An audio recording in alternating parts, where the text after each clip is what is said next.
بسم الله الرحمن الرحيم الحمد لله نحمده ونستعينه ونستغفره ونؤمن به ونتوكل عليه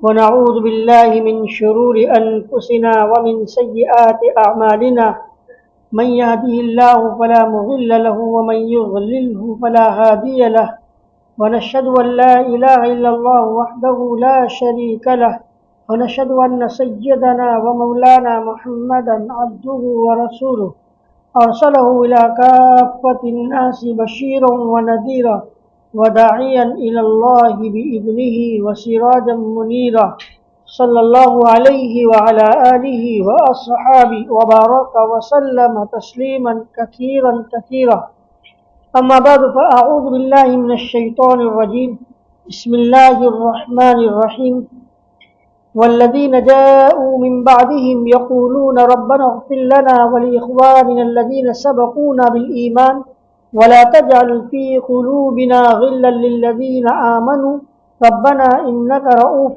رحيم. وقال النبي صلى الله عليه وسلم لخادمه أنس رضي الله عنه يا بني إن قدرت أن تصبح وتمسي ليس في قلبك غش لأحد فافعل. ثم قال لي يا بني وذلك من سنتي ومن أحب سنتي فقد أحبني ومن أحبني كان معي في الجنة. وقال النبي صلى الله عليه وسلم المسلم أخو المسلم لا يظلمه ولا يخذله ولا يحقره التقوى هاهنا ويشير إلى صدره 3 مرات بحسب امرئ من الشر أن يحقر أخاه المسلم كل المسلم على المسلم حرام دمه وماله وعرضه. یہ حضرت مفتی صاحب دامت برکاتہم کے مواعظ کی کتاب ہے، جس کے اندر ایک بہت قیمتی وعظ جو آج ہمارے لیے بہت ضروری ہے، اور آج کے اعتبار سے جو بہت زیادہ لوگ اس گناہ کے اندر مبتلا ہے، اس کو آج آپ کے سامنے پیش کیا جا رہا ہے. وہ ہے کہ ہم کسی بھی اپنے مسلمان بھائی کو حقیر نہ سمجھیں. آج ہوتا کیا ہے، کسی کو اللہ نے کوئی نعمت دے دی اور جس کو اللہ نے وہ نعمت نہیں دی اس کو حقیر سمجھتا ہے. کوئی خوبصورت ہے تو بدصورت کو حقیر سمجھتا ہے، کوئی با کمال ہے تو جس کو اللہ نے کچھ دیا نہیں ہے اس کو حقیر سمجھتا ہے، کوئی تندرست ہے تو کمزور کو حقیر سمجھتا ہے، کوئی مال والا ہے تو غریب کو حقیر سمجھتا ہے. آج دنیا میں یہ چلتا ہے. اس لیے بہت ضروری ہے، اور حدیث شریف کی اور قرآن پاک کی روشنی میں اتنا زبردست بیان اور ایسی باتیں بیان فرمائی ہے کہ اللہ تعالیٰ ہماری حفاظت فرمائے. محترم حضرات، یہ آیت کریمہ جو میں نے آپ کے سامنے خطبے میں تلاوت کی، اس آیت سے پہلے حضرات مہاجرین اور انصار رضی اللہ تعالیٰ عنہم کا تذکرہ کیا گیا. حضرات مہاجرین کو صحابہ میں اولین درجہ حاصل ہے، ان کے بعد انصار کا مقام ہے. ان دونوں کا تذکرہ کرنے کے بعد اللہ تعالیٰ فرماتے ہیں کہ وہ لوگ جو انصار اور مہاجرین کے بعد آئے، یعنی اس کے اندر قیامت تک آنے والے اہل ایمان کو شامل کر لیا گیا، وہ اللہ تعالیٰ سے دعا کرتے ہوئے کہتے ہیں اے اللہ تو ہماری مغفرت فرما، ہمارے وہ بھائی جو ہم سے پہلے ایمان لے آئے یعنی مہاجرین و انصار ان کی بھی مغفرت فرما، اور ہمارے دلوں میں ایمان والوں کے متعلق میل کچیل غل غش اور گندگی بغض و کینہ حسد وغیرہ نہ رکھ. اے اللہ تو بڑا مہربان اور رحمت کرنے والا ہے.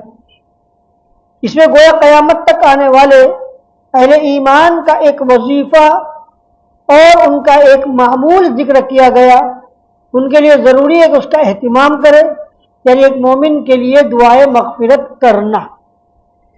اللہ تبارک و تعالیٰ نے اس آیت میں اس بات کی تلقین فرمائی کہ ہمارے دل میں ہمارے مومن بھائی کے بارے میں کینہ نہ ہو، بغض نہ ہو، دشمنی نہ ہو، اور بہت ضروری بھی ہے، اس لیے کہ آگے آئے گا اگر ہمارے دل کے اندر ہمارے مومن بھائی کے بارے میں کینہ ہے، بغض ہے، دشمنی ہے، کسی بھی بھائی کے بارے میں آخر ہوتا ہے تجار کے درمیان چلتا ہوتا ہے، تاجروں کے درمیان، پڑوسیوں کے درمیان چلتا رہتا ہے، اسٹوڈنٹ کے درمیان چلتا رہتا ہے، صحابہ کے درمیان چلتا رہتا ہے، اب ساتھیوں کے درمیان چلتا رہتا ہے، ایک دوسرے کے بارے میں دل میں کینہ آنا، بغض آنا، نفرت آنا، حالانکہ اتنا خطرناک گناہ ہے کہ اگر ہمارے دل میں ہمارے اندر کسی کے بارے میں کینہ آ گیا، کھوٹ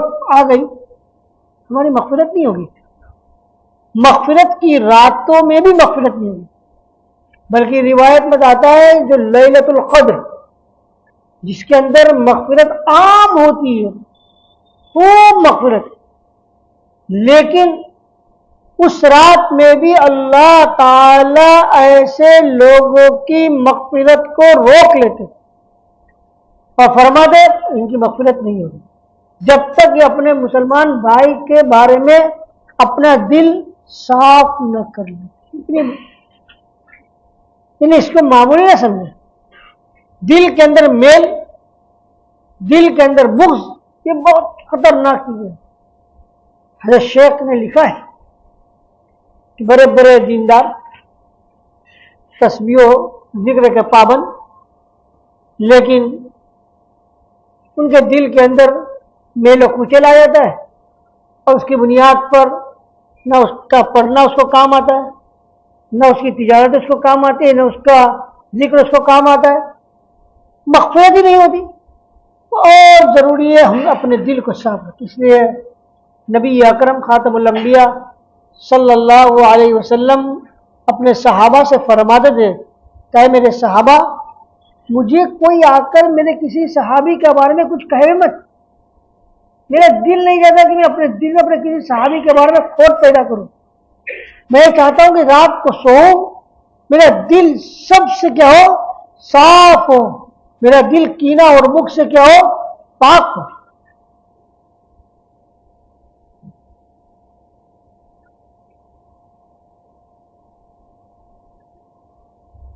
اللہ تبارک و تعالیٰ نے اپنے بے شمار نعمتوں سے ہمیں نوازا ہے، ہمیں اپنی نعمتوں سے ڈھانپا رکھا ہے۔ وَأَسْبَغَ عَلَيْكُمْ نِعَمَهُ ظَاهِرَةً وَبَاطِنَةً، اللہ تبارک و تعالیٰ کی نعمتوں میں ہم دن رات لوٹ پر ہوتے رہتے اور ہر لمحہ ہر گھڑی ہم اللہ تبارک و تعالیٰ کی نعمتوں کو استعمال کرتے رہتے۔ اللہ تبارک و تعالیٰ کی نعمتیں ہر لمحہ ہم پر بارش کی طرح برستی رہتی ہے۔ باری تعالیٰ فرماتے وَإِن تَعُدُّوا نِعْمَتَ اللَّهِ لَا تُحْصُوهَا۔ حضرت مولانا خلیل احمد صاحب سہارنپوری مہاجر مدنی رحمۃ اللہ علیہ فرماتے یہاں واحد کا صیغہ استعمال کیا گیا، جسے کہ اللہ تبارک و تعالیٰ کی ایک نعمت میں اتنی نعمتیں ہیں کہ تم ان کو شمار کرو تو شمار نہیں کر سکتے۔ بقول حاکم الاسلام حضرت قاری طیب صاحب رحمۃ اللہ علیہ کے کہ بارش کے قطروں کو شمار کیا جا سکتا ہے، جنگلوں کے ریت کے ذرات کو شمار کیا جا سکتا ہے، آسمان کے ستاروں کو شمار کر سکتے، لیکن اللہ تبارک و تعالیٰ کی نعمتوں کو شمار کرنا ممکن نہیں۔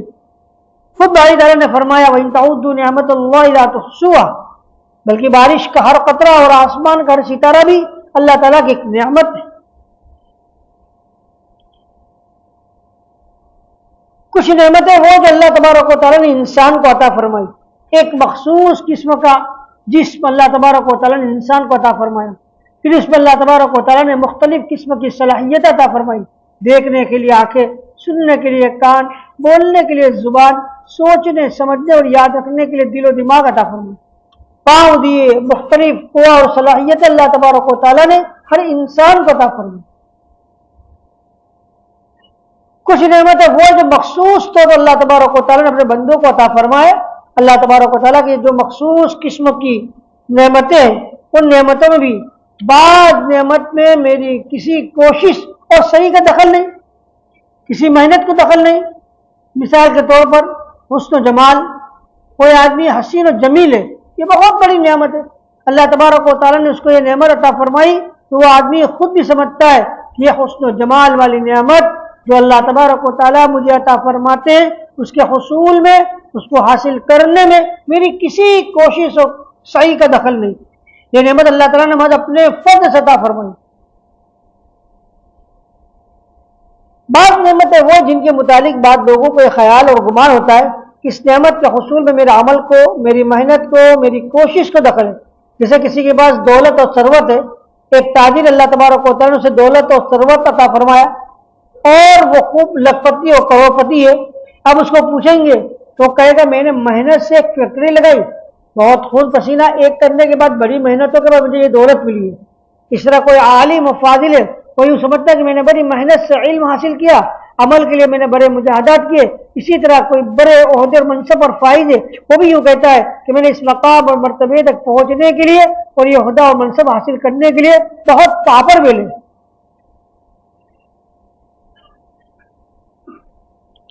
اسی طرح اللہ تبارک و تعالیٰ نے کسی کو عمل کی توفیق دی اور اطاعت و فرما برداری کی توفیق دی. یعنی اللہ تبارک و تعالیٰ نے اگر ہمیں نماز پڑھنے کی توفیق اور سلیقہ عطا فرمایا تو یہ بھی سمجھنے کہ یہ بہت اللہ تعالیٰ کا فضل اور احسان ہے. اللہ تبارک و تعالیٰ فرماتے ولولا فضل اللہ علیکم ورحمتہ ما زکا منکم من احد ابدا ولکن اللہ یزکی من یشاء. کیا عجیب و غریب ارشاد ہے کہ اللہ تبارک و تعالیٰ کا فضل اور اس کی رحمت اگر تمہیں شامل حال نہ ہوتی تو تم میں سے کوئی آدمی نیک نہیں بن سکتا. نیک بننا یہ اس وقت کہ اللہ کا فضل شامل بننے جی.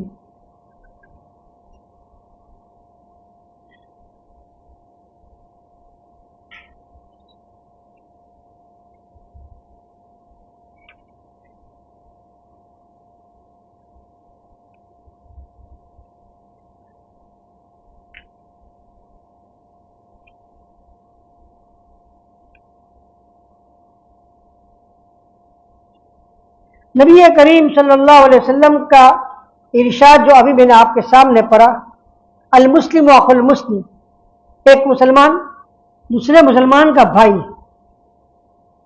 ایک مسلمان دوسرے مسلمان کا بھائی ہے. لا یظلمہ ولا یخذلہ ولا یحقرہ، کہ وہ اس کی نہ حق تلفی کرتا ہے، نہ اس کے ساتھ وہ ظلم و زیادتی کا معاملہ کرتا ہے، اور نہ اس کو بے یار و مددگار چھوڑتا ہے. اتنا بھی دل کے اندر کچھ بھی ہو، لیکن ایک مسلمان کے دل میں اپنے دوسرے مسلمان بھائی کے بارے میں ہمدردی کا ہونا یہ ضروری ہے. اور ولا یحقرہ، بھائی ایک مسلمان ہمارے سامنے تکلیف میں مبتلا ہے، کوئی اس پر ظلم و زیادتی کر رہا ہے، اللہ تبارک و تعالیٰ نے آپ کو طاقت اور قوت دی ہے، آپ اس مصیبت میں اس کی مدد کر سکتے ہیں. تو آپ کے لیے اس کو یوں ہی بے یار و مددگار چھوڑنا جائز نہیں، اس کی مدد آپ کے ذمے ضروری ہے. کوئی کیسا ادھر آ گیا پریشان حال، اللہ تبارک و تعالیٰ نے آپ کو قدرت اور طاقت دی ہے، اس کی پریشانی کو دور کرو. آپ منہ نہ موڑو، مجھے کیا، وہ جانے، اس کا کام جانے. اللہ کے رسول صلی اللہ علیہ وسلم فرمایا ولا یظلم ولا یخذل، یہ اس کو بے یار و مددگار نہ چھوڑو. وہ آپ کے پاس آیا ہے اپنی کسی پریشانی کو لے کر، اس کی پریشانی کو دور کرنا یہ ضروری ہے. اس کو حقیر بھی نہ سمجھو، کمزور انسان ہے. بعض مرتبہ دیکھتے ہیں کوئی بیچارہ غریب آتا ہے تو اس کی طرف لوگ توجہ بھی نہیں کرتے، دھیان بھی نہیں دیتے، اور کوئی مالدار آدمی آتا ہے تو مکمل دھیان اور توجہ دیتے. تو یہ گویا غریب کے ساتھ نفرت کا، حقارت کا معاملہ کرنا یہ اللہ کے رسول صلی اللہ علیہ وسلم کو پسند نہیں ہے، بلکہ فرما دیا یہ تقوی کے خلاف ہے. تقوی تو دل میں، اور پھر آگے سب فرمایا التقوی ہاؤنا ویشیر الی صدری 3 مرات. یہ فرما کر نبی کریم صلی اللہ علیہ وسلم اپنے دست مبارک سے اپنے سینے کی طرف اشارہ فرمایا کہ تقوی یہاں ہے. 3 مرتبہ یہ اشارہ فرمایا. تقوی دل میں ہوتا ہے، کسی ظاہری شکل و صورت کا نام تقوی نہیں ہے. اللہ تعالیٰ جانتے کہ کون متقی ہے. وَأَعْلَمُ بِمَنِ اتَّقَى، اللہ ہی زیادہ جانتا ہے کون متقی. إِنَّ أَكْرَمَكُمْ عِندَ اللَّهِ أَتْقَاكُمْ، اللہ تبارک و تعالیٰ کے نزدیک سب سے زیادہ باعزت وہ ہے جس کے دل میں تقوی ہو. کسی کے دل میں کیا ہے اور ہم اور آپ اس کو نہیں جانتے، ظاہری صورتوں سے فیصلہ نہیں کیا جا سکتا. آپ صلی اللہ علیہ وسلم کی یہاں تو ہر ایک کا مقام برابر تھا. غریب آئے، مالدار آئے، کوئی بھی ہو، سب کا مرتبہ نبی اکرم صلی اللہ علیہ وسلم سے برابر ہے. علامہ عبد الرؤف بناوی رحمۃ اللہ علیہ نے لکھا ہے، اللہ تعالیٰ کی مخلوق میں سے کسی کو حقیر مت سمجھو. جب اللہ تبارک و تعالیٰ نے اس کو پیدا فرمایا تو پیدائش کے وقت اللہ تبارک و تعالیٰ نے اپنی توجہ، اپنا التفات اس کی طرف مبذول فرمایا. یعنی اللہ تعالیٰ نے اس کی طرف توجہ فرمائی تب تو وجود میں آیا. اگر اللہ تعالیٰ اس کی طرف توجہ نہ فرماتے تو وجود میں کہاں آتا؟ گویا وہ اس قابل تھا کہ اللہ تعالیٰ کی توجہ اس کی طرف مبذول ہوتی. اس سے زیادہ اور کیا چاہیے؟ اگر تم اللہ تعالیٰ کی کسی مخلوق کو حقیر سمجھتے ہو تو گویا تم اپنی زبان حال سے یوں کہنا چاہتے ہو نعوذ باللہ اللہ تعالیٰ نے اس کو حقیر و خراب پیدا کیا ہے. یہ تو اللہ تعالیٰ کی خلقت پر اعتراض ہے. اللہ مناوی رحمۃ اللہ علیہ فرماتے ہیں یہ بہت خطرناک خیال ہے. ایک آدمی کوئی چیز بنا رہا ہے، ہم اس سے کہیں کہ آپ نے یہ کیا چیز بنائی، وہ اس کو اپنی توہین سمجھتا ہے. تو اللہ تعالیٰ کی مخلوق کے متعلق اپنے دل میں حقارت آ جانا اور اس کا جذبہ ہونا بہت زیادہ خطرناک، اس لیے شریعت نے اس کی اجازت نہیں دی. حضور صلی اللہ علیہ وسلم فرماتے ہیں بحسب امرئ من الشر ان يحقر اخاه المسلم. ایک آدمی کی برائی کے لیے اتنا کافی ہے کہ وہ اپنے مسلمان بھائی کو حقیر سمجھے. اب تو اس طرح دیکھا جائے بھائی میں کیسے اس کی عزت کروں؟ وہ بیچارہ آتا ہے، نہ اس کے لیے کھڑا کیا ہوتے، نہ اس میں توجہ ہوتی ہے کہ وہ اس کے اس طرح سے خلاف ہے. اور کوئی دوسرا جو کوئی مرتبہ والا گیا، کوئی عہدے والا گیا، کوئی منصب والا گیا تو اس کے ساتھ ہمارا برتاؤ کوئی دوسرا ہو، یہ اللہ تعالیٰ کو پسند نہیں. بلکہ حدیث شریف میں آتا ہے بحسب امرئ من الشر ان يحقر اخاه المسلم. اگر یہ صرف یاد ہے کوئی انسان غریب و مالدار میں فرق نہیں کرے گا.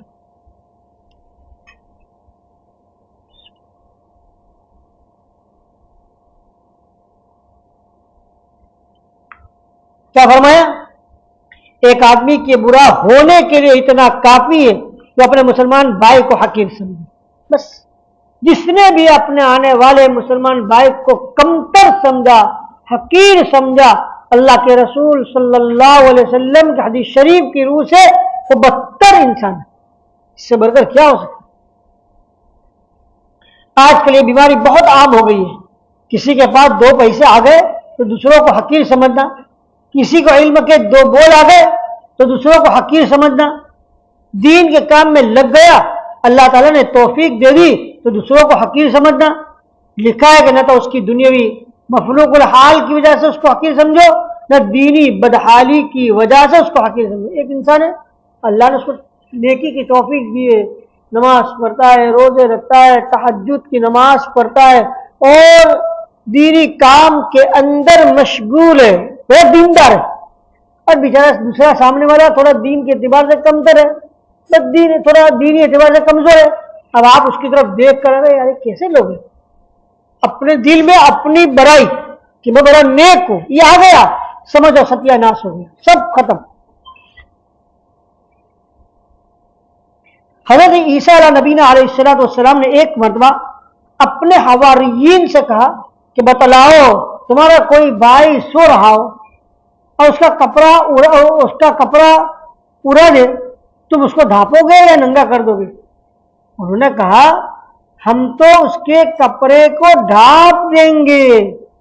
حضرت عیسیٰ علیہ السلام نے فرمایا کہ نہیں، تم تو اس کو اور زیادہ ننگا کرتے ہو. انہوں نے عرض کیا اے اللہ کے نبی یہ کیسے ہو سکتا ہے؟ سبحان اللہ، ہم ایسا نہیں کر سکتے. حضرت عیسیٰ علیہ السلام نے فرمایا کہ تم ایسا ہی کرتے ہو. تمہارے بھائی کی جب کوئی بات تمہارے پاس آتی ہے تو تم بڑا چڑھا کر لوگوں کے سامنے پیش کر دو. کسی کی کوئی برائی اپنے سامنے آ گئی تو بعضوں کی تو ایسی حالت ہوتی ہے کہ اس کو جب تک دوسرے کو نہ کہے اس کو نیند نہیں آتی، چین نہیں ہوتا. کب آؤ کوئی نہیں کہہ دو فلاں کی کسی کی کوئی برائی دیکھ لی، کسی کے بارے میں کوئی چیز اس کے گھر میں آ گئی دیکھ لی، بس اس طرح لوگوں تک پھیلائے. یہ عیب کا دیکھو، کسی نے کسی کا عیب دیکھ لیا، کسی نے کسی کو غلط کام کرتے ہوئے دیکھ لیا، کوئی ایسی بات تو شریعت کے خلاف وہ دیکھ لی، اب یہ عیب ہے اس کے اندر، لیکن شریعت مجھے اس بات کی اجازت نہیں دیتی کہ میں اس برائی کو کسی کے سامنے بیان کروں. کسی کے سامنے کیا کروں؟ کسی نے کسی کو کسی لڑکی کے ساتھ جاتے ہوئے دیکھ لیا، کسی نے کسی لڑکی کے ساتھ کسی کو جاتے ہوئے دیکھ لیا. اب 3-4 آدمی بیٹھے ہیں کہ معلوم ہے فلاں کے ساتھ ہے، میں نے خود اپنی آنکھوں سے دیکھا ہے، فلاں بس یہ جاتے ہوئے. جائز نہیں ہے، شریعت اس کی اجازت ہمیں نہیں دیتی، چاہے ہم نے اپنی آنکھوں سے اس کو دیکھا ہے گناہ کا کام کرتے ہوئے.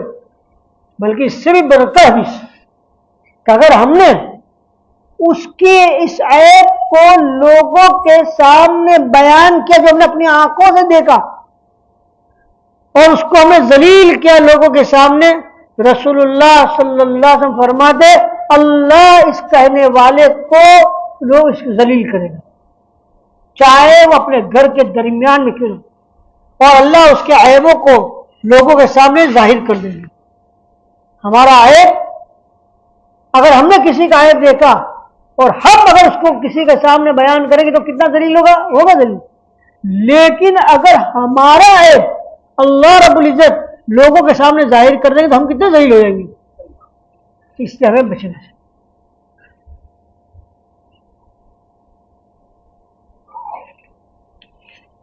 ایک عجیب و غریب واقعہ طبقات ابن سعد میں واقعہ لکھا ہے کہ دیکھیے کسی کو حقیر سمجھنے کا کتنا بڑا نقصان، یعنی عجیب واقعہ.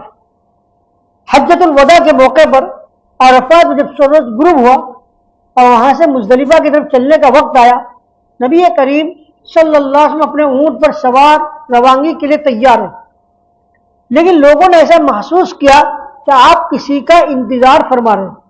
جانے کا وقت ہو گئے لیکن آپ صلی اللہ علیہ وسلم جانے کے لیے تیار نظر نہیں آتے. اس وقت نبی کریم صلی اللہ علیہ وسلم کے پاس یمن کے اونچے گھرانے، شاہی گھرانے کے کچھ لوگ کھڑے تھے. سب لوگ آئے تھے حج کے اندر، حجۃ الوداع تھا، آخری حج تھا نبی کریم اور حضور پاک صلی اللہ علیہ وسلم کے ساتھ حج کرنے کے لیے چاروں طرف سے لوگ آئے تھے. تو یمن کے اونچے بڑے بڑے گھرانے کے لوگ بھی حج میں آئے تھے اور وہ بھی نبی کریم صلی اللہ علیہ وسلم کے پاس تھے اور وہ دیکھ رہے کہ آپ صلی اللہ علیہ وسلم کسی کا انتظار کر رہے. اتنے میں حضرت اسامہ بن زید رضی اللہ تعالی عنہ جو حضور صلی اللہ علیہ وسلم کے بہت لاڈلے تھے، حضرت اسامہ رضی اللہ تعالی عنہ سیاہ فام تھے. عجیب و غریب ان کا بھی واقعہ ہے. حضرت زید بن حارثہ رضی اللہ تعالی عنہ جس کو نبی کریم صلی اللہ علیہ وسلم نے اپنا متبنہ لے پالک بنا لیا تھا، دستک لے لیا تھا، دستک لیا اپنا بیٹا بنا لیا تھا. اور حضرت زید بن حارثہ رضی اللہ تعالیٰ عنہ کا نکاح حضور پاک علیہ السلام نے ام ایمن سے کرایا. ہے تو ام ایمن بھی سیاہ تھی اور ان سے پیدا ہوا بچہ حضرت اسامہ. تو حضرت زید بھی نبی کریم صلی اللہ علیہ وسلم کو بہت لاڈلے اور پیارے تھے اور ان سے پیدا ہوئے جو بچے حضرت اسامہ وہ بھی آپ صلی اللہ علیہ وسلم کے بہت لاڈلے بہت پیارے تھے، اگرچہ سیاہ فام تھے لیکن لاڈلے بہت تھے. دیکھو حج کے اندر حجۃ الوداع میں ان کی سواری پیچھے کس کے؟ نبی کریم صلی اللہ علیہ وسلم کی. بڑے بڑے صحابہ تھے لیکن حضرت اسامہ کی سواری آپ صلی اللہ علیہ وسلم کے پیچھے تھی اور آپ ان کا انتظار کر رہے تھے. وہ قضاء حاجت کے لیے گئے تھے تاکہ وہ قضاء حاجت سے فارغ ہو کر آوے اور آپ صلی اللہ علیہ وسلم کے پیچھے بیٹھ جائے. اتنے میں تو اسامہ بن زید رضی اللہ تعالیٰ عنہ جو حضور صلی اللہ علیہ وسلم کے بہت لاڈلے تھے، یہ زید بن حارثہ رضی اللہ تعالیٰ عنہ کے بیٹے جو حضور صلی اللہ علیہ وسلم کے آزاد کردہ غلام تھے. حضور صلی اللہ علیہ وسلم کو اپنا منہ بولا بیٹا بنایا تھا. چونکہ حضور صلی اللہ علیہ وسلم کے بڑے لاڈلے تھے تو ان کے صاحبزادے ہے تو اسامہ بھی حضور صلی اللہ علیہ وسلم کے بڑے لاڈلے تھے. حب الرسول ان کا لقب تھا، یہ رسول کا لاڈلا، یہ تو ان کا لقب تھا. رسول اللہ صلی اللہ علیہ وسلم کے لاڈلے چہیتے اور عام طور پر حضور صلی اللہ علیہ وسلم اپنی سواری پر انہی کو اپنے پیچھے نماز کے لیے بٹھاتے ہیں، اپنے پیچھے بٹھاتے تھے. حجۃ الوداع کے موقع پر بڑا سننے ایسا واقعہ ہے، جب عرفات سے مزدلفہ کی طرف چلنے کا وقت آیا تو لوگوں نے دیکھا کہ حضور صلی اللہ علیہ وسلم کسی کا انتظار کر رہے اس وقت حضور صلی اللہ علیہ وسلم حضرت اسامہ رضی اللہ تعالیٰ عنہ قضاء حاجت کے لیے گئے تھے تاکہ وہ فارغ ہو کر آئے، حضور صلی اللہ علیہ وسلم کے پاس آئے، آپ ان کا انتظار کر رہے تھے. یمن کے شاہی گھرانے کے لوگ جب حضرت اسامہ رضی اللہ تعالیٰ عنہ فارغ ہو کر آ گئے تو یمن کے شاہی گھرانے کے لوگ ان کو پہچانتے نہیں تھے. بہرحال جب وہ آئے تو حضور صلی اللہ علیہ وسلم نے ان کو اپنے پیچھے بٹھایا اور روانہ ہو گئے. یہ ہے کہ اسامہ رضی اللہ تعالیٰ عنہ بالکل چھریرے بدن کے تھے، ناک چپٹی، سیاہ فام، سانولے رنگ کے تھے، چہرے پر بھی کوئی حسن نہیں تھا، دیکھنے میں بھی حسین نہیں تھے.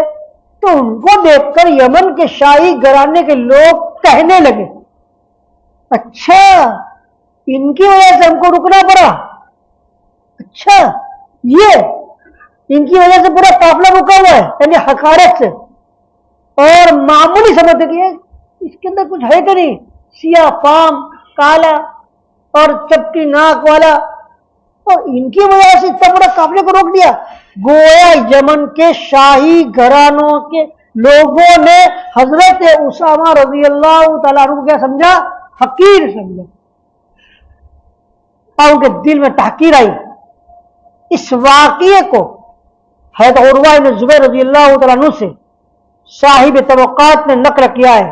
اس واقعے کو نقل کرنے کے بعد صاحب طبقات نے حضرت عروہ بن زبیر رضی اللہ تعالیٰ عنہ کا جملہ نقل کیا فَلِذَلِكَ كَفَرَ أَهْلُ الْيَمَنِ مِنْ أَجْلِ الذَّاتِ.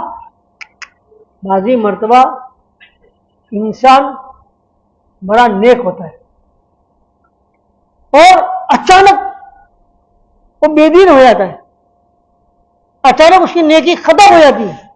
بہت چلے لگائے ہوتے ہیں، بہت اللہ کے راستے میں نکلا ہوتا ہے، لیکن اچانک تبدیل ہو جاتا ہے اور وہ گناہوں میں مبتلا ہوتا ہے. کوئی نہ کوئی ایسا عمل ہو گیا ہوتا ہے کہ جس عمل کی نحوست کی بنیاد پر اس کی نیکی ختم ہو جاتی ہے اور وہ برائیوں کے اندر مبتلا ہو جاتی ہے. فرمایا کہ یہ اہل یمن انہوں نے حضرت اسامہ رضی اللہ تعالیٰ عنہ کو حقارت سے دیکھا، کمتر نگاہوں سے دیکھا. اس گناہ کی بنیاد پر اللہ نے ان کے ایمان کو چھین لیا، ایمان چھین لیا اللہ. اسی وجہ سے کفر کیا اہل یمن نے، اسی وجہ اہل یمن نے اسی جملے کی وجہ سے وہ مرتد ہو گئے اور آزمائش میں مبتلا ہوئے.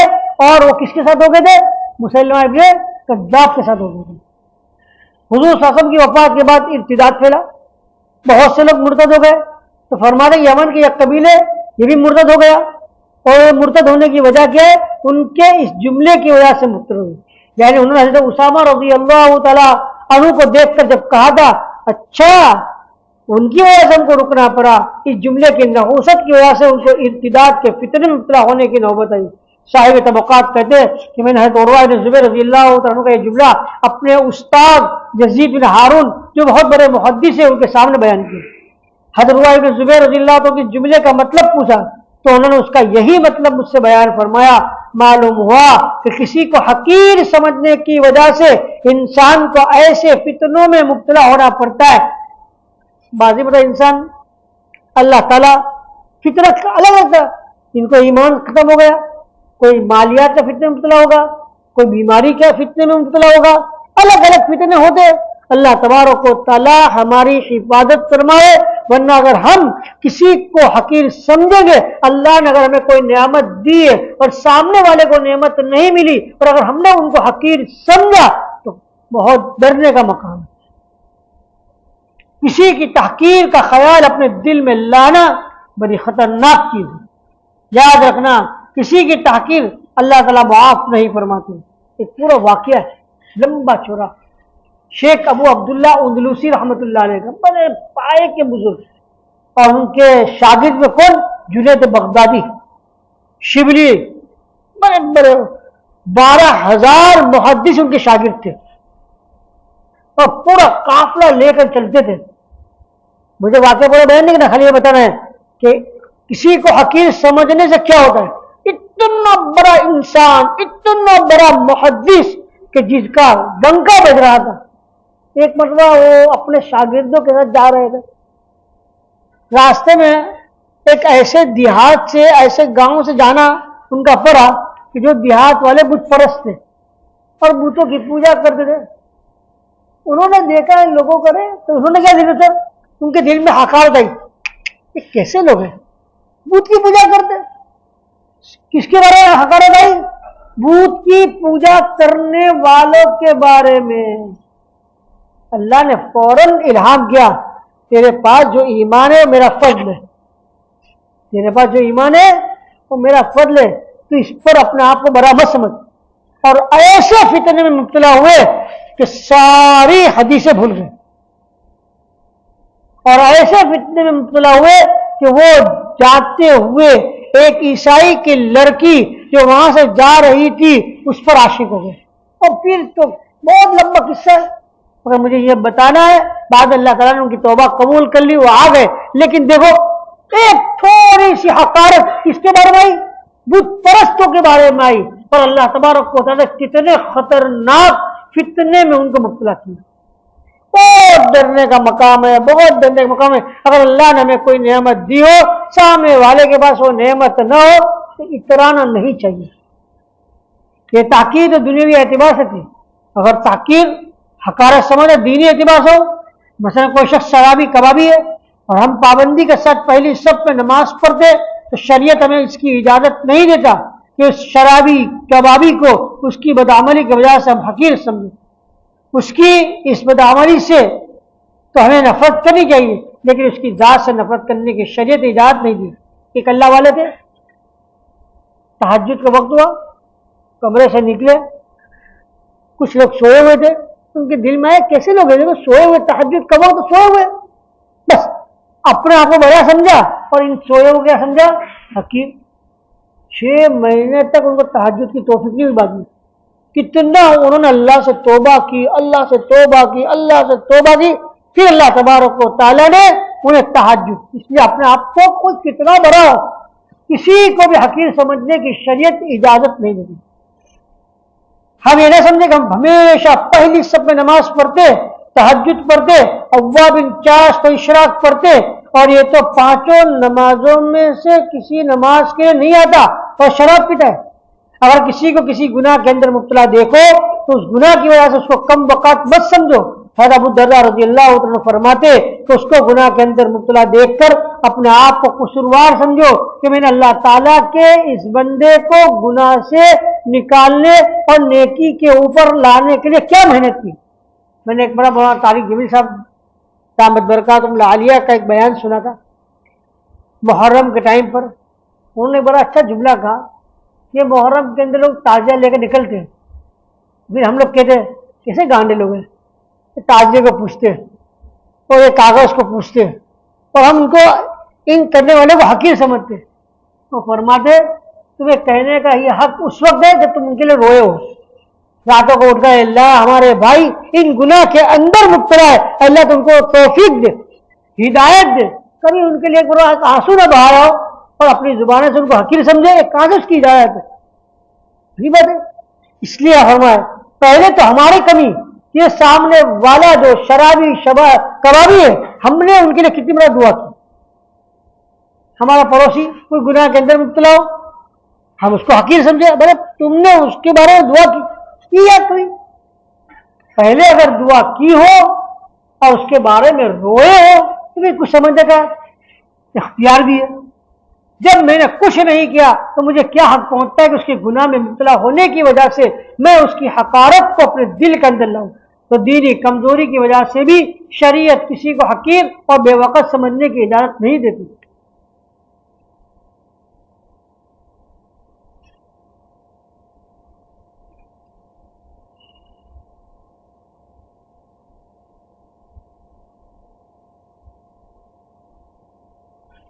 بڑا عجیب واقعہ افک. حضرت عائشہ رضی اللہ تعالی عنہا پر تہمت لگی تھی, منافقین نے تہمت لگائی تھی بہت خطرناک, اور اس تہمت میں کچھ مسلمان بھولے بھالے بھی شریک ہو گئے تھے. اس کو فرما دے کہ جو لوگ منافقین کے ریشہ دوانیوں اور غلط پروپیگنڈے کی وجہ سے اس واقعے کے اندر اور اس تہمت میں مبتلا ہو گئے تھے, اور انہوں نے بھی اس میں حصہ لے لیا اور ان پر بھی حد جاری کی گئی، ان کے متعلق اللہ تبارک و تعالیٰ فرماتے ہیں یہ لوگ اس گناہ میں پھنس گئے اور تمہاری اللہ تعالیٰ نے حفاظت فرمائی تو اس کی وجہ سے اترائیو مت۔ اللہ دوسرے صحابہ ہو گیا کہتے ہیں کہ دیکھو یہ لوگ حضرت عائشہ رضی اللہ تعالیٰ عنہا پر تہمت لگانے میں پھنس گئے اور ان پر حد جاری ہوئی، اس کی وجہ سے اے وہ لوگوں، اے میرے وہ صحابہ، اے میرے وہ بندو جو تم مبتلا نہیں ہوئے، تمہیں ان کے بارے میں دل میں حقارت لانے کی ضرورت نہیں ہے، اس پر اترائیو مت، غرور مت دینا۔ ولولا فضل اللہ علیکم ورحمتہ، اگر اللہ تعالیٰ کا فضل اور اس کی رحمت تمہارے لیے شامل حال نہ ہوتی، ما زکا منکم من احد ابدا، تو تم میں سے کوئی کبھی بھی نیک بن نہیں سکتا، گناہ سے اپنے آپ کو بچا نہیں سکتا۔ اگر اللہ نے مجھے کوئی نیکی کی توفیق دی ہے تو یہ اللہ کا فضل ہے، اور کسی کو نہیں دیے ہمیں اترانے کی ضرورت نہیں ہے۔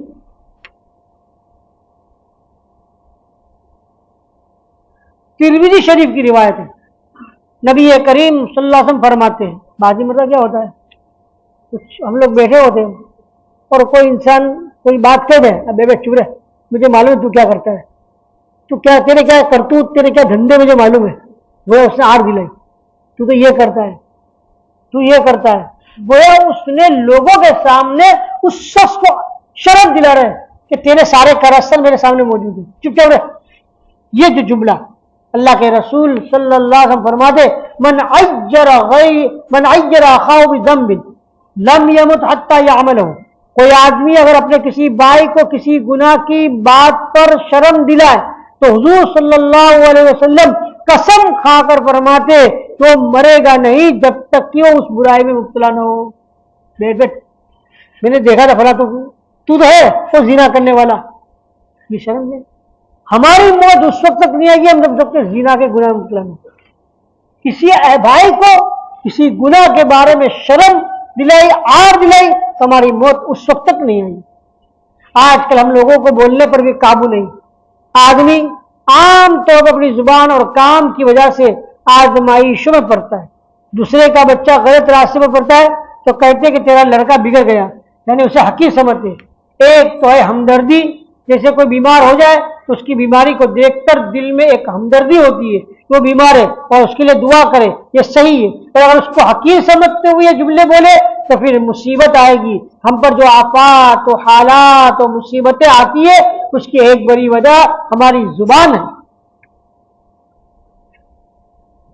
اللہ تبارک و تعالیٰ کے یہاں ایک مومن کا مقام بہت اونچا ہے۔ حضور صلی اللہ علیہ وسلم فرماتے کسی بھی مومن کو حقیر سمجھنا آدمی کے برائی کے لیے کافی ہے، اس لیے خدا نخواستہ اگر ایسا خیال کسی کے دل میں غیر اختیاری طور پر آ جاوے تو فوراً اللہ تعالیٰ کی طرف رجوع کر کے توبہ کرو، استغفار کرو، ورنہ پتہ نہیں کیسی کیسی آزمائشوں میں مبتلا ہونے کی نوبت آ سکتی ہے۔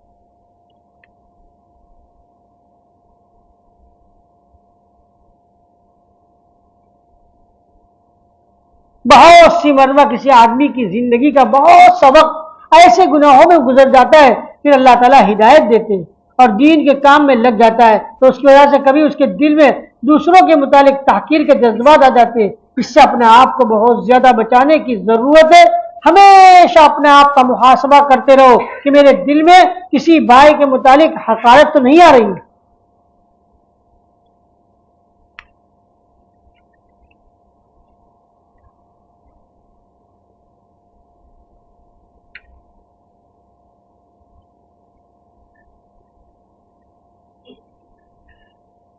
بولا یہ حقیر ہوں کا مطلب ہے کبھی کسی کو حقیر سمجھنا، جو آدمی دوسروں کو حقیر سمجھتا ہے اللہ تبارک و تعالیٰ اس کو بڑی سزا دیتے، بڑے حالات میں مبتلا کرتے، سخت آزمائشوں سے گزرتا ہے، اس لیے اس تحقیر سے اپنے آپ کو بہت زیادہ بچانے کی ضرورت ہے۔ حضرت انس رضی اللہ عنہ جو نبی کریم صلی اللہ علیہ وسلم کے خادم ہیں، ان کے ایک بھائی حضرت براء ابن مالک بہت سادہ اور چھریرے بدن والے تھے۔ بعض اوقات آدمی دکھنے میں بہت بڑا معلوم ہوتا ہے مگر یہ اور بعض دکھنے میں معمولی آدمی ہوتے۔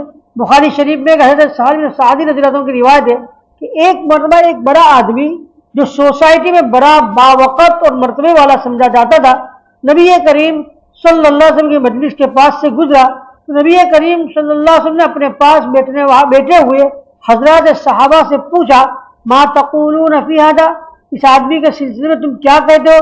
جواب میں حضرات صحابہ کرام نے فرمایا حری ان خطب ان ينکح وان شفع ان یشفع وان قال ان یستمع، اے اللہ کے رسول ایسا آدمی ہے اگر کسی کے گھر پیغام نکاح بھیجے تو اس کے پیغام کو رد نہیں کر سکتے، اس کا نکاح ہو جائے گا، اگر کسی کی سفارش کر دے تو اس کی سفارش قبول کر لی جائے گی، رد نہیں کی جائے گی، اور اگر کوئی بات کہہ دے تو لوگ کان دھر کے بہت غور سے سنیں گے، بے توجہی نہیں برتیں گے، اس لیے کہ بڑا آدمی ہے۔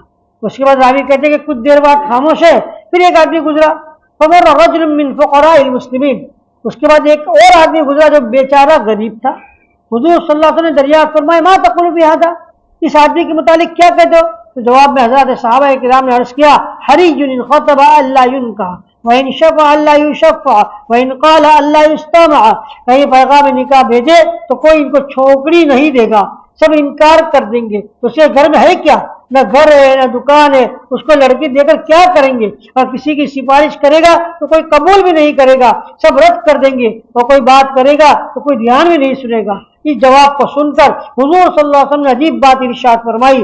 راوی کہتے کہ نبی کریم صلی اللہ علیہ وسلم نے فرمایا ھذا خیر من ملء الارض مثل ھذا، جیسے لوگ زمین بھر کر بھی ہو جائے تو یہ شخص جو تم جس کو کمزور سمجھتے ہو، حقیر سمجھتے ہو، ان سے افضل۔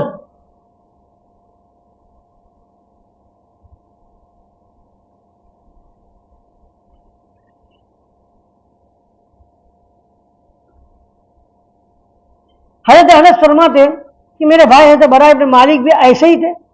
نبی کریم صلی اللہ علیہ وسلم نے ان کے متعلق ایک مرتبہ ارشاد فرمایا رب اشعث اغبر ذی تمرین تغنو عنہ اعین الناس لو اقسم علی اللہ لابر، بہت سے ایسے لوگ ہیں جو پراگندہ بال، بکھرے ہوئے بال، میلے کچلے کپڑے، دو معمولی چادر پہنے ہوئے، جن پر لوگوں کی نگاہ ٹکتی نہ ہو، ایسے بدحال قسم کے لوگ جن کے جسم پر معمولی کپڑا ہوتا ہے، ان سے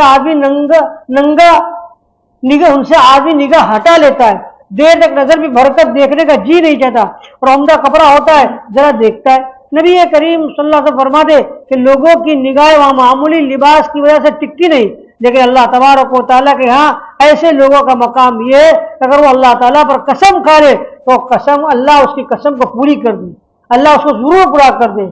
پھر فرمایا کہ براء ابن مالک بھی انہی لوگوں میں سے۔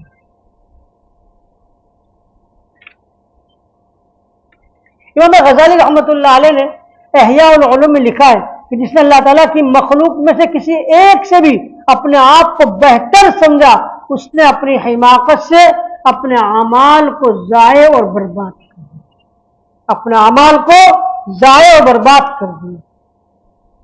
اللہ تبارک و تعالیٰ ہماری حفاظت فرمائے۔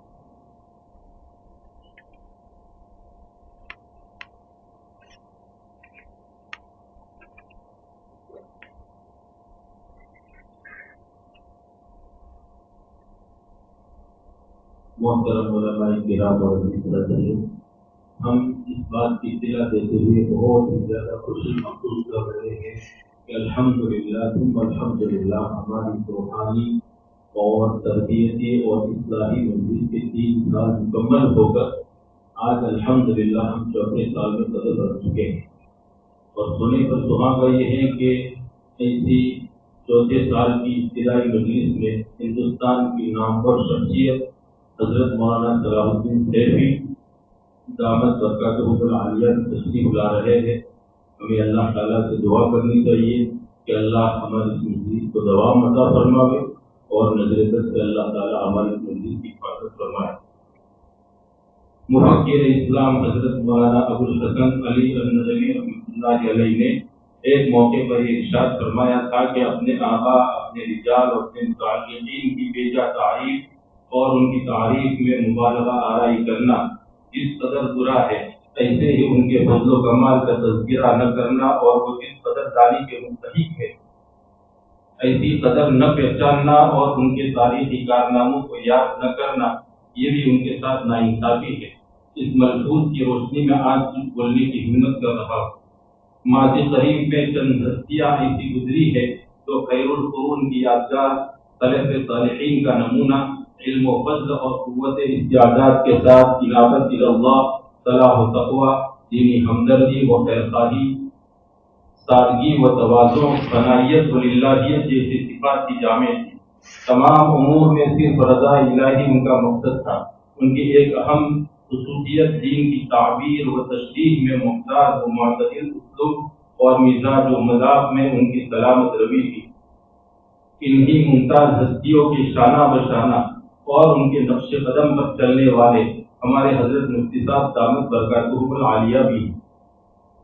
تصوف اور روحانیت کے عالم بردار صاحب نسبت بزرگ جو یہاں بیٹھے ہیں، جن کا باطن تعلق قرب اور مناسبت اللہ تعالیٰ اور اس کے برگزیدہ بندوں بالخصوص جناب نبی کریم صلی اللہ علیہ وسلم سے جڑ چکی ہے، ان کی بنیادی خصوصیات درج ذیل ہیں۔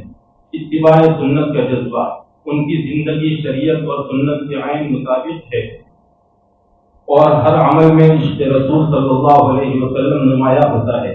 نیز ہر کام میں اللہ رب العزت پر کامل توکل، کثرت ذکر اور استغفار، ان کا دل ہر وقت اللہ کی یاد میں مشغول رہتا ہے اور وہ ظاہری و باطنی گناہوں سے مکمل پاکیزگی حاصل کر چکے ہیں۔ انکساری و عاجزی، دنیاوی جاہ و حشمت، منصب اور عہدہ کے بجائے بے پناہ تواضع، خاکساری اور عاجزی کے پیکر ہے۔ وہ مخلوق خدا سے بے لوث محبت کرتے ہیں۔ امت کا درد و غم اور ضرورت مند و محتاجوں کی فکر ہر وقت ان کو لاحق رہتی ہے۔ ہمیشہ بڑوں کی سرپرستی میں چلنا اور اکابر سے ہر کام میں مشورہ کرتے ہیں۔ نیز چھوٹوں کو آگے بڑھانے کے لیے ہر وقت اور ہر آن کوشاں رہتے ہیں۔ قلبی سکون اور اثر، ان کی صحبت میں بیٹھنے سے ہر شخص کے دل کی دنیا بدل جاتی ہے، دنیا کی محبت کم ہوتی ہے اور ذکر الہی کی طرف رغبت پیدا ہوتی ہے۔ ہمیشہ فکر آخرت اور موت کا استحضار رہتا ہے۔ نیز فکر معاش کے بدلے فکر معاد میں لگے رہتے ہیں۔ فنائیت اور استغنا، اپنی خواہشات فنا کر چکے ہیں اور وہ اپنی بات میں اللہ کی رضا پر راضی رہتے ہیں۔ مخلوق اور دنیا سے مکمل بے نیازی برتتے ہیں۔ اس پر بھی ایک بات یاد آئی مجھے کہ حضرت مفتی صاحب دامت برکاتہم دنیا سے اتنے بے رغبت ہے کہ کچھ سال پہلے حضرت مفتی صاحب امریکہ وہاں تراویح پڑھانے جاتے تھے۔ تقریباً 10 سال تک مفتی صاحب وہاں تشریف لے گئے۔ ایک مرتبہ وہاں کی کسی ایک ساتھی نے مفتی صاحب کو ایک بلینک چیک دیا، کہا کہ امریکی جتنے ڈالر اس میں لکھنے ہو آپ لکھ سکتے ہیں، لیکن مفتی صاحب نے اس کو منع فرما دیا۔ یہ ہے دنیا سے بے رغبتی۔ روحانیت کی ترقی، باوجود اتنی ساری بیماریوں اور کثیر ادویہ کے ہمیشہ امت کی فکر اور ان کی راحت رسانی کے لیے متفکر رہتے ہیں۔ خصوصاً جہاں طلباء کا مسئلہ ہوتا ہے تو اپنی جان نچھاور کر دیتے ہیں۔ نیز اپنی روحانیت کی ترقی کے لیے کبھی اپنے جسم کی پرواہ نہیں کی۔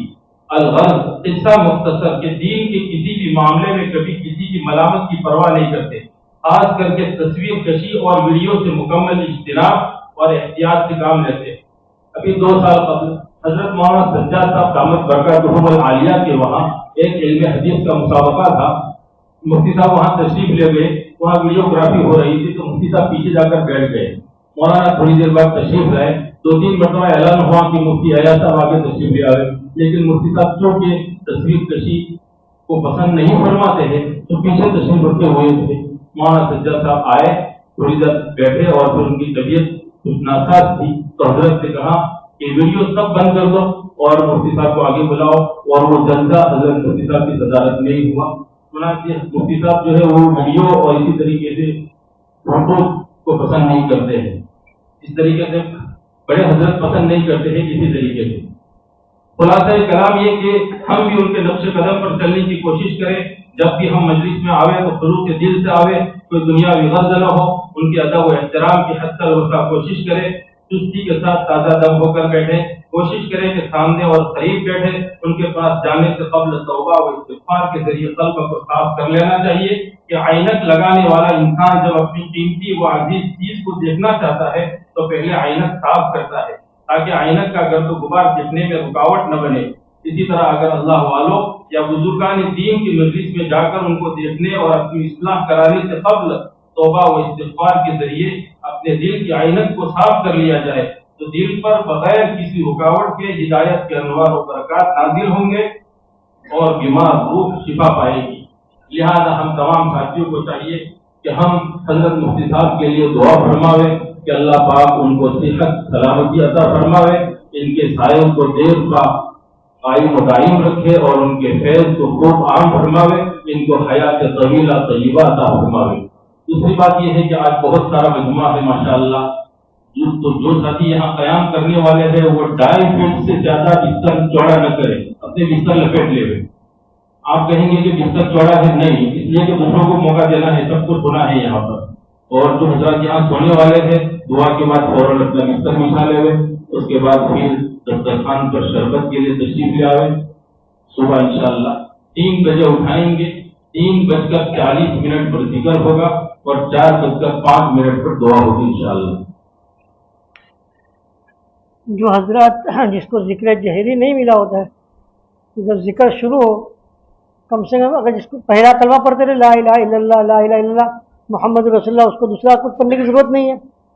اور اگر یہ بھی نہیں ہے تو آیت کریمہ لا الہ الا انت سبحانک انی کنت من الظالمین یا اور کوئی ذکر کا ورد کرے، لیکن اگر پہلا کلمہ پڑھتے رہیں گے تو اچھا رہے گا، لا الہ الا اللہ، یہ بھی افضل الذکر ہے لا الہ الا اللہ۔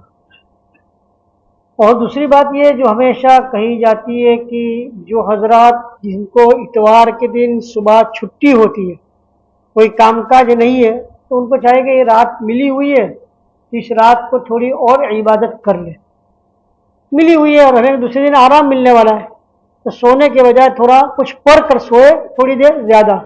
اور جن کو آئندہ کل کام کاج ہے، کام پر جانا ہے، تو انشاءاللہ سو بھی جائیں گے تو ان کے لیے عبادت ہے، جیسے کہ نیت تو تھی کہ اگر کام پر جانا نہ ہوتا تو ہم بھی عبادت کرتے۔ تیسری چیز ہے کہ مسجد میں بیٹھ کر دنیاوی باتیں نہ کریں، ورنہ جتنا نیکی کا کام کیا ہے ساری نیکی کیا ہو جائے گی، برباد ہو جائے گی۔ اس لیے دنیاوی بات ہرگز نہ کرے۔ پورا ہو گئی مجلس، پوری ہو گئی، دودھ چائے وغیرہ پی لیا، جو بھی ہو پی لیا، آئے تسبیح وغیرہ پڑھنا ہے جب تک نیند نہ آئے اور فوراً سو جائے، انشاءاللہ بڑا فائدہ ہوگا۔ اللہ تعالیٰ سے ہمیں پوری امید ہے، یہ تھوڑی دیر کا بیٹھنا اور ایک رات کا یہاں آنا اللہ تعالیٰ کے یہاں ہمارے لیے کیا ذخیرہ آخرت بنے گا تو ہمیں معلوم نہیں ہے۔ الحمدللہ رب العالمین، اللہم صلی علی محمد وعلی آل محمد کما صلیت علی ابراہیم وعلی آل ابراہیم انک حمید مجید، اللہم بارک علی محمد وعلی آل محمد کما بارکت علی ابراہیم وعلی آل ابراہیم انک حمید مجید، ربنا آتنا فی الدنیا حسنہ وفی الآخرۃ حسنہ وقنا عذاب النار، ربنا هب لنا من ازواجنا وذرياتنا قرة اعين واجعلنا للمتقين اماما، ربنا لا تزغ قلوبنا بعد إذ هديتنا وهب لنا من لدنك رحمة إنك أنت الوهاب، رب اجعلني مقيم الصلاة ومن ذريتي ربنا وتقبل دعاء، ربنا اغفر لي ولوالدي وللمؤمنين يوم يقوم الحساب، يا حي يا قيوم یا حی یا قیوم یا حی یا قیوم برحمتک نستغیث، یا اللہ ہمارے گناہوں کو معاف فرما، اے اللہ تو ہم سے راضی ہو جا، اے اللہ ہمارے اس مجلس میں آنے کو قبول فرما، ہماری نجات کا ذریعہ بنا، ہماری زندگی کی تبدیلی کا ذریعہ بنا، ہمیں گناہوں کے چھڑوانے کا ذریعہ بنا، ہماری اصلاح کا ذریعہ بنا دے، یا الہ العالمین ہمیں دین پر استقامت عطا فرما، دین پر چلنے والا بنا دے، ہماری پوری زندگی اے اللہ حضور پاک علیہ السلام کی زندگی مبارکہ کے ساتھ چلنے والے بنا دے، اے اللہ ہمیں آپ کے نقش قدم پر چلنے والا بنا دے، حضور پاک علیہ السلام کی کامل اتباع کرنے والا ہمیں بنا دے، اے اللہ ہمارے دلوں کے اندر نبی کریم صلی اللہ علیہ وسلم کی صحیح معنوں میں محبت عطا فرما، جو آپ کی سنتوں کی اتباع کرنے والی ہو، اے اللہ تو راضی ہو جا، اپنی رضا نصیب فرما، اپنے رضا والے اعمال کی توفیق عنایت فرما، اے اللہ تو ہماری اولادوں کو عقائد حق کا علوم نافعہ، اعمال صالحہ، اخلاق فاضلہ کی دولت سے مالا مال فرما۔ اے اللہ برے اخلاق، برے اقوال، برے کردار، بری عادتیں، بری صحبتیں، برے ماحول کے برے اثرات اور برے لوگوں کی بری عادتوں کا نشانہ بننے سے اے اللہ تو ہماری اولادوں کی پوری حفاظت فرما۔ اپنی شان ربوبیت سے ان کی بہترین عمدہ تربیت فرما کر ہماری آنکھوں کی ٹھنڈک، دل کا سرور، ہمارے لیے صدقہ جاریہ، ہماری امیدوں سے برتر بنا۔ اے اللہ تو ہماری اولادوں کو دین و دنیا کے علوم کی دولت سے مالا مال فرما، سب کو عالم ربانی بنا، دین کا داعی بنا۔ اے اللہ سب کو غنی بنا، کسی کا محتاج نہ بنا۔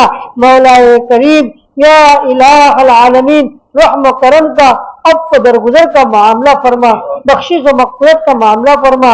اللہ جو لوگ بیمار ہیں انہیں شفا عطا فرما۔ بہت سے لوگوں نے جو بیمار دعاؤں کے لیے کہا ہے سب کو تو شفا کلیہ کاملہ دائمہ عاجلہ نصیب فرما۔ اللہ بالخصوص ہمارے شیخ ہمارا حضرت مفتی صاحب دامت برکاتہم کا عالیہ کے نواسہ جو ایکسیڈنٹ کے اندر یا اللہ کئی دنوں سے بے ہوش پڑا ہے، اللہ ابھی تک ہوش میں بھی نہیں آیا، اے اللہ تو اس کو شفا کلیہ کاملہ دائمہ عاجلہ نصیب فرما دے، تندرستی عطا فرما دے، جو بھی علاج تجویز اسے کامیاب بنا کر مکمل شفا کا ذریعہ بنا دے۔ اے اللہ رحمت والی بارش نازل فرما، اے اللہ رحمت والی بارش نازل فرما، اے اللہ رحمت والی بارش نازل فرما۔ اے اللہ تو ہمیں گناہوں سے ہماری حفاظت فرما، اپنے مطیع و فرما بردار بندہ ہمیں بنا دے، اپنا نیک اور صالح اور متقی بندہ بنا دے۔ اے اللہ اپنے صدیقین، شہداء، صالحین، متقین، مقربین بندوں میں ہمارا شمار فرما دے۔ اے اللہ ہم سب کو علم و عمل، صلاح و تقوی کی دولت سے مالا مال فرما دے۔ اے اللہ خود تندرستی میں عطا فرما، مہلک اور خطرناک بیماریوں سے اللہ تو ہماری پوری حفاظت فرما۔ اللہ حرمین الشریفین کی حاضری کی سعادت سے ہمیں مالا مال فرما، بار بار وہاں کی حاضری میں اے اللہ قبولیت والی نصیب فرما دے۔ اے اللہ ہمیں مدینہ منورہ کا قیام مقدر فرما، مدینہ منورہ کی اللہ موت نصیب فرما، اے اللہ جنت البقیع کی تکفین نصیب فرما۔ مولا کریم یا الہ العالمین یا اللہ جو مانگا وہ بھی عطا فرما، جو مانگنے سے دے گیا وہ بھی عطا فرما۔ جن جن لوگوں نے دعاؤں کے لیے کہا ہے ان سب کے نیک و جائز تمناؤں کو پوری فرما، یہاں آئے ہوئے سارے مجمع کی بھی دل کی نیک اور جائز تمناؤں کو پوری فرما۔ اے اللہ جو بیماروں نے شفا عطا فرما، جو قرضداروں کے قرضوں کی ادائیگی کی شکل و صورت پیدا فرما، جو بے گھر ہیں انہیں گھر عطا فرما، جو بے اولاد نیک اور صالح اولاد عطا فرما۔ یا اللہ جو جس لائن سے بھی پریشان ہو ان کی اس پریشانی کو دور فرما۔ اے اللہ حضور پاک علیہ الصلوۃ والسلام کا امتی جہاں کہیں بھی ہو اس کے ایمان کی، اعمال کی، عزت کی، آبرو کی، مال کی پوری حفاظت فرما۔